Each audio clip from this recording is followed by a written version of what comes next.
CGP Angkatan 9 Kabupaten Brebes yang bertugas di SD Negeri Pakuyangan 2. Di depan saya sudah hadir rekan sejawat saya, Ibu Titis Metrasari. Beliau adalah guru kelas 4 di SD Negeri Pakuyangan 2. Assalamualaikum Bu Meta, bagaimana hari ini? Waalaikumsalam warahmatullahi wabarakatuh. Alhamdulillah baik sekali Pak Umar. Alhamdulillah. Hari ini kita akan melakukan percakapan pra-observasi ya. Baik, boleh. Itu ada waktu? Ada waktu. Oke. Nah, sebelum nanti saya amati Ibu ketika melakukan pembelajaran di kelas, saya akan melakukan percakapan pra-observasi dengan tujuan ini untuk menyiapkan Ibu agar siap, agar menyiapkan sesuatunya nanti ketika saya melakukan supervisi di kelas. Adapun tujuan dilakukannya supervisi itu untuk mengetahui dan mengevaluasi proses pembelajaran yang Ibu lakukan di dalam kelas. Dan kenapa hari ini kita melakukan percakapan pra-observasi adalah sebagai persiapan awal sebelum Ibu melakukan pembelajaran di kelas, agar nantinya itu Ibu lebih siap dan percaya diri sehingga memberikan pembelajaran yang berpihak kepada murid. Ada beberapa pertanyaan Ibu yang nanti akan saya sampaikan terkait tentang pra-observasi hari ini. Yang pertama, kira-kira apa tujuan pembelajaran yang ingin Ibu capai?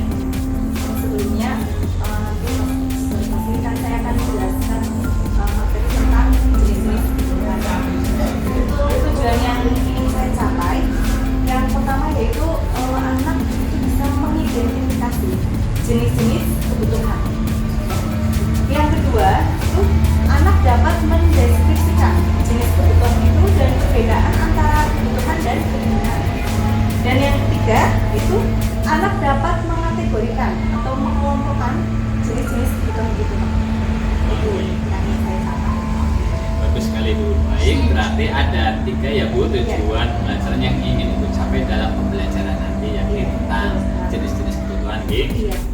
Terus yang kedua itu bagaimana dengan area pengembangan yang ingin Ibu capai di kelas?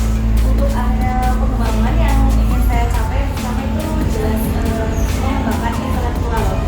Jadi saya tuh menjelaskan secara jelas kepada siswa dan saya juga memberikan contoh nyata dengan cara memberikan gambar dan secara audio juga saya juga memperlihatkan PowerPoint sehingga siswa itu dapat mengetahui masalah atau materi yang saya ajarkan.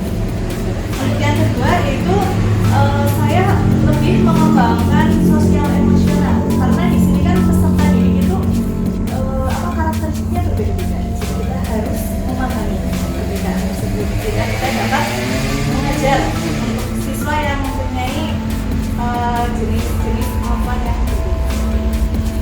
Jadi area pengembangan dalam pembelajaran nanti itu ada 2 Ibu. Yang pertama meliputi kemampuan intelektual dan yang kedua ini mengenai pengembangan kemampuan sosial emosional Ibu di dalam kelas untuk menghadapi kemajemukan atau ini perbedaan masing-masing siswa.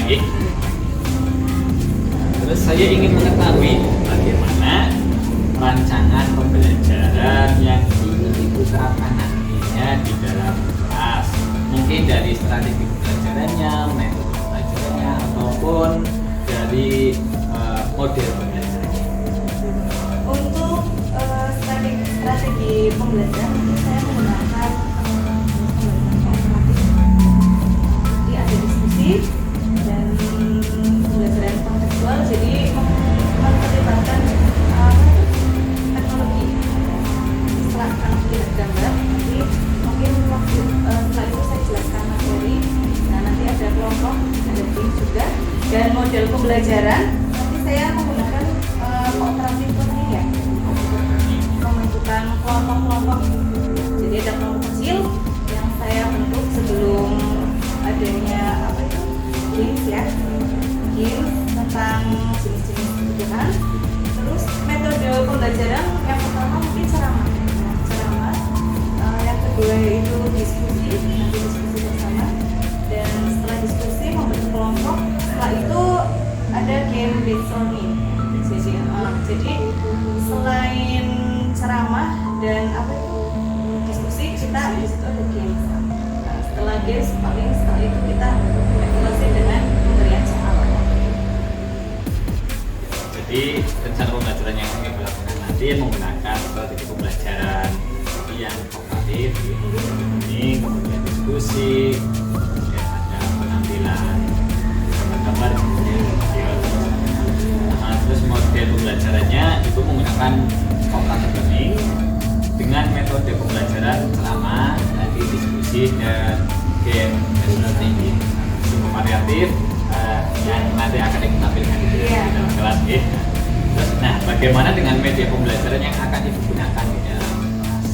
Media pembelajaran yang pertama, saya harus menyiapkan perangkat pembelajaran secara sehat. Perangkat pembelajaran. Yang kedua, yaitu guru memberi contoh nyata kepada siswa seperti yang tadi saya sebutkan, yaitu gambar-gambar jenis kebutuhan. Nanti siswa itu mengelompokkan kebutuhan apa, itu. Selanjutnya guru menyiapkan soal atau RKPD sesuai dengan kebutuhan belajar siswa.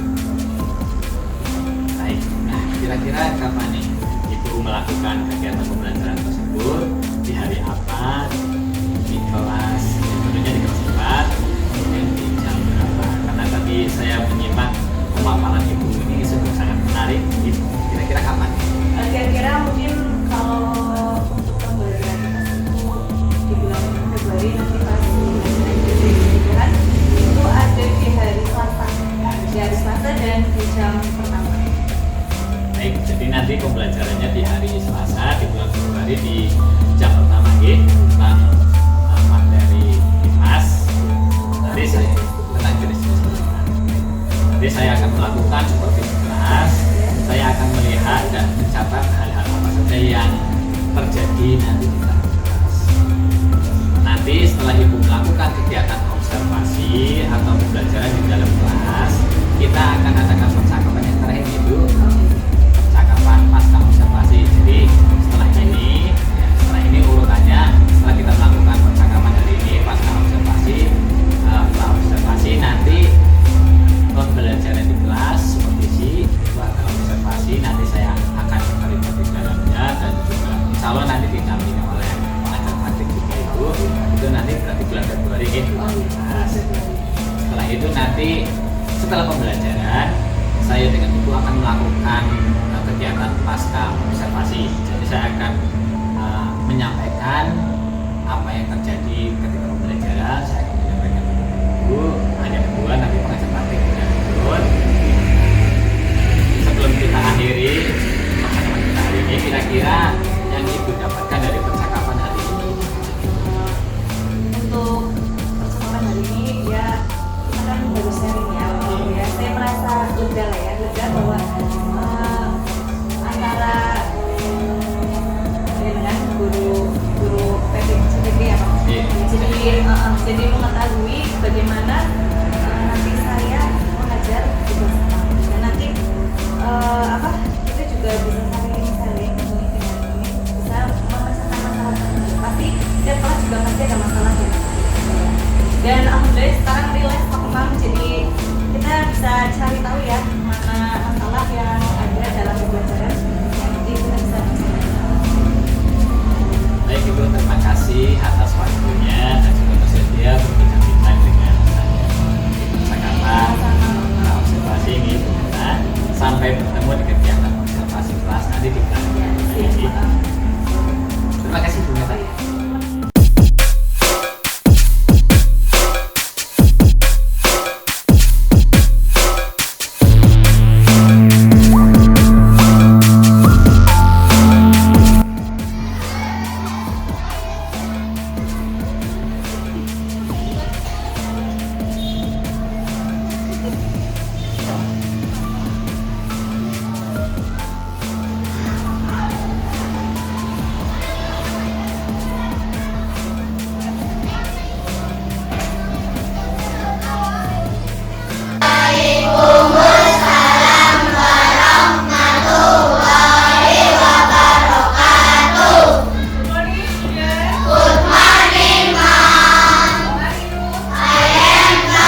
Apa sih lo?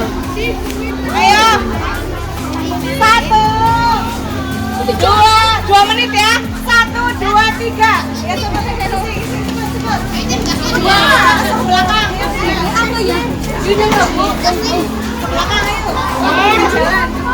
Misi.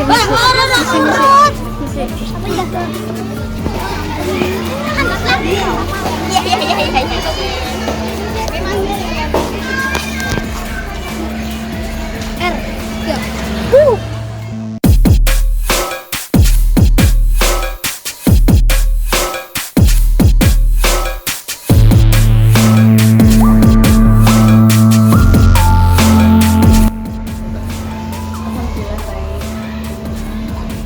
Gimana kabarnya? Kemarin kan kita sudah melakukan yang selama 11 saya sudah kelas 4 tentang belajar masih kelas materi. Kali ini kita akan ngobrol bicara tentang pasca observasi. Jadi ini kita akan kembali lebih lanjut tentang pembelajaran yang sudah kita lakukan. Apa yang Bu Meta rasakan setelah melaksanakan pembelajaran dengan memasukkan unsur SE, sosial emosional dan berdiferensi, pembelajaran berdiferensiasi pada rancangan pembelajarannya? Apa yang Bu Meta rasakan setelah melakukan pembelajaran? Untuk yang saya rasakan yang pertama yaitu terutamanya senang ya, karena kita bisa belajar dengan siswa dan itu kan memisah kepada siswa itu sendiri, karena untuk pembelajaran berdiferensiasi itu kan melihat kemampuan siswa masing-masing. Jadi untuk siswa kan memiliki kemampuan yang berbeda-beda, jadi kita tidak hanya misalnya mengajar hanya ibaratnya menerangkan. Kadang kan siswa yang hanya diterangkan itu belum paham ya.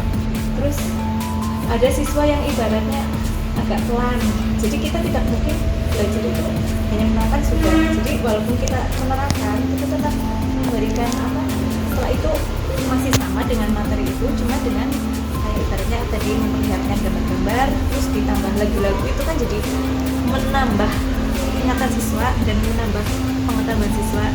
Apalagi siswa yang memiliki kemampuan yang kurang, pasti itu kan lebih bermakna bagi siswa tersebut. Yang Bu Meta rasakan setelah melakukan pembelajaran berdiferensiasi tentunya tadi merasa senang. Iya, betul. Karena Bukan hanya Bu Meta yang senang, tetapi saya juga melihat anak-anak kemarin juga merasa senang, nyaman ketika diajarkan metode seperti itu. Saya lihat dengan mata kepala sendiri, mereka itu merasa nyaman, senang. Itu jadi antara Bu Meta dengan murid itu sama-sama merasa senang. Nah, terus selanjutnya apa yang menjadi hambatan, kendala? Tentunya ketika Bu Meta menerapkan pembelajaran berdiferensiasi itu menemukan kendala atau hambatan. Ini hambatan atau kendala saat melaksanakan proses pembelajaran berdiferensiasi itu apa? kalau kemarin sih hambatannya mungkin kalau misalnya pembentukan kelompok. Kemarin kalau pembentukan kelompok itu kan kita membentuknya acak ya, ibaratnya nggak semua siswa, maksudnya nggak satu geng, atau biasanya kan siswa punya teman dekat. Nah kemarin kan saya acak, nah ibaratnya misalnya kelompok A ini kebanyakan anak-anak yang gampang memahami, kelompok B itu yang misalnya sedang, kelompok C misalnya yang kurang. Nah itu kelemahannya itu saat bekerja kelompok itu, yang kelompok yang kebanyakan anak-anak yang misalnya pintar itu yang cepat selesai ya, jadi yang lainnya keteteran itu mungkin itu. Terus yang kedua misalnya individu, kayak pengerjaan individu juga ibaratnya kalau yang pintar udah selesai duluan kan jadi ngobrol ya. Nah terus anak-anak yang belum selesai itu kan dia jadi terganggu. Mungkin itu hambatan selama mengajar ya, kalau berdiferensiasi itu kan masing-masing anak mempunyai kemampuan yang berbeda-beda. Terus selanjutnya, menurut Bu Meta, ini ukuran keberhasilan pembelajaran yang sudah berlangsung, yang sudah kemarin Bu Meta laksanakan itu apa? Kemarin sih untuk anak-anak sudah keinginan, walau beberapa anak ada yang sama saya perlihatkan gambar itu, maksudnya ini termasuk kebutuhan primer, sekunder atau tersier. Masih ada yang ibaratnya itu salah menjawab ya. Ada beberapa, tapi kebanyakan alhamdulillah sudah ada banyak siswa yang membedakan antara kebutuhan tersebut. Jadi untuk keberhasilan kemarin insya Allah 90% lah.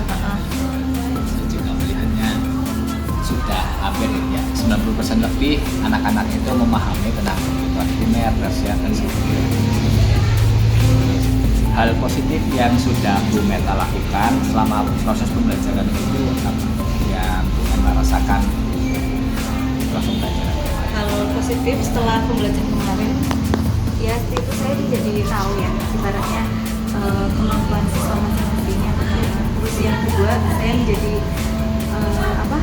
tahu ibarat memanage waktu juga penting ya, bukan hanya menyusun pembelajaran yang menarik tapi kurang memanage waktu.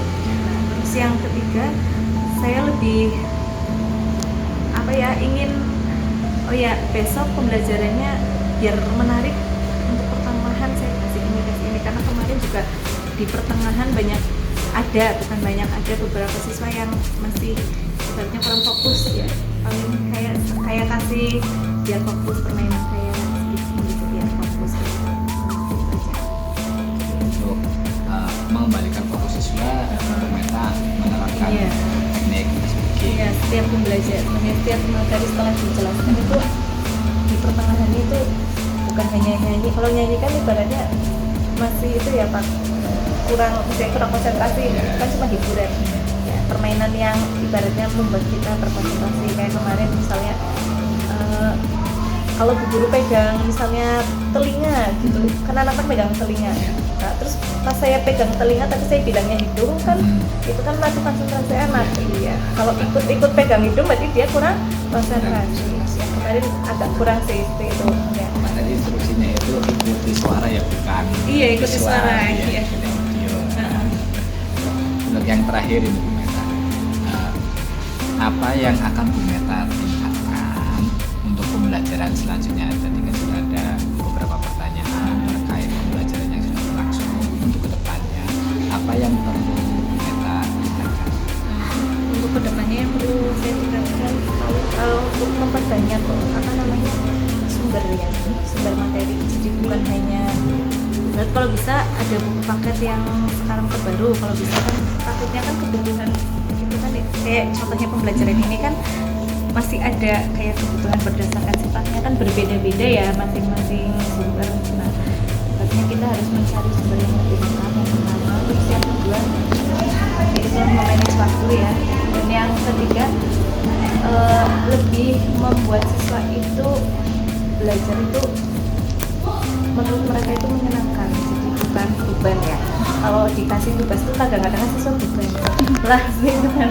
Tapi ini tuh kayaknya kalau kemarin memakai games itu kayak anak tuh lebih senang gitu. Dia tuh bermain games sambil berpikir itu kan ibaratnya membuat siswa itu lebih semangat ya. Jadi tidak beban ya. Jadi menurut mereka itu kayak permainan dan menyenangkan. Sekali nanti bisa yang akan kita tingkatkan pembelajaran ke depan. Semoga di pembelajaran berikutnya ini peningkatan yang ingin kita lakukan bisa terrealisasi dan anak-anak juga kembali merasakan suasana yang nyaman saat belajar dengan. Bisa saya simpulkan untuk rencana tindak lanjut kegiatan ke depannya adalah yang pertama membuat kegiatan-kegiatan yang terlaksana dengan maksimal. Ini kaitannya dengan manajemen waktu. Jadi untuk kedepannya tadi kita ingin memaksimalkan waktu yang ada sehingga semua kegiatan itu bisa terlaksana. Terus yang kedua, kedepannya ini Bu Meta ingin menciptakan pembelajaran yang inovatif yang tadi sudah berjalan dengan baik mengenai game yang ada di pembelajaran untuk mengembalikan fokus